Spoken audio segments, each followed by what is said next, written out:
Welcome back, everybody. Today we're testing the new Storm Proton Physix.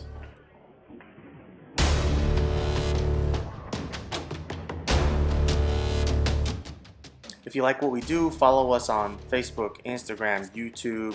Don't forget to subscribe and check us out on Patreon.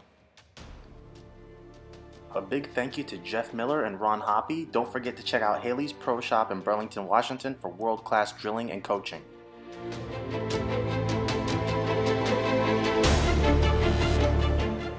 First impressions, I never say just buy a ball, and I won't now, but I think many will pick the Storm Proton Physix up for a few reasons which we'll get into. Okay, firstly, the Storm Proton Physix fits squarely in the strong defined arsenal category, the big dog basically. Why do I think this is going to be popular? Well, the shelf appeal, it was noticeable by a lot of people, the Physix name, and finally the ball motion. And the last one's the one I care about. And this ball is plain and simple the quintessential huge top ball in the bag. It's big, strong hook, asymmetrical ball, plenty of traction out of box in that 2000 grit Abralon. And here it truly makes the Proton Physix a beast. The original Physix was more of a medium strong type ball. It actually got a little lost in my arsenal because of that. I like to simplify my bag, and I went through that whole arsenal building before, and I'll simplify it except in maybe very known specific situations. So the original was never strong enough to be the strong defined slot, but also not clean enough to be the mid defined. So I brought it when I wanted something in between strength, but didn't have the sort of control shape, which is the other part of the bag.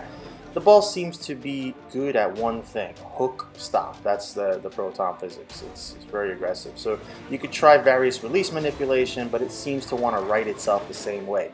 So it's not really release amenable, which is not a bad thing. However, if you fluff it or push it, it's gonna look soft because it just runs out of steam. Nothing new for these huge traction pieces. If you're a slow roller, this thing is going to look absolutely huge. It's going to cover tons of boards.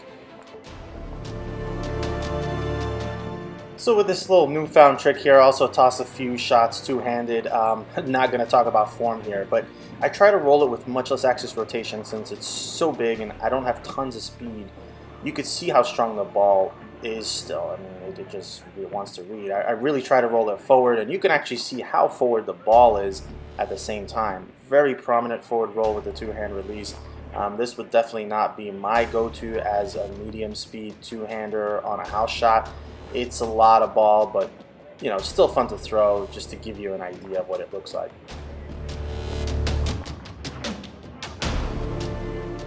Sean was next, and somewhat surprisingly, the Proton Physix was quite easy to use and looked great. It essentially uses a lower axis rotation, higher speed. This allows the energy of the ball to just be stored down lane. With the amount of traction the ball creates, it's definitely going to make the turn, and it just drives. He can play this ball effectively anywhere from second to fourth arrow. Of course, keep in mind, it helps the bowler has good command of axis rotation and speed. No ball is a magic bullet. You still have to throw it. But the Proton Physix was very comfortable for Sean, and in the past, he typically isn't jumping for joy to test the biggest pieces we bring out. But the forward roll this time seemed to work quite well. So the ball kind of had this good matchup on this condition of when it picks up on the lane and rolls relative to the pattern length, I guess.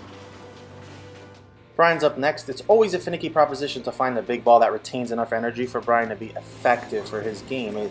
It's always the trick of a ball that doesn't force you in because it's too strong, but once in, it doesn't make it uphill. With the Proton Physix, he was lined up straight away. The ball had the arc that you kind of expect to see from Bryan's game, and then takes advantage of that strong stand-up nature. It was a good look until it wasn't.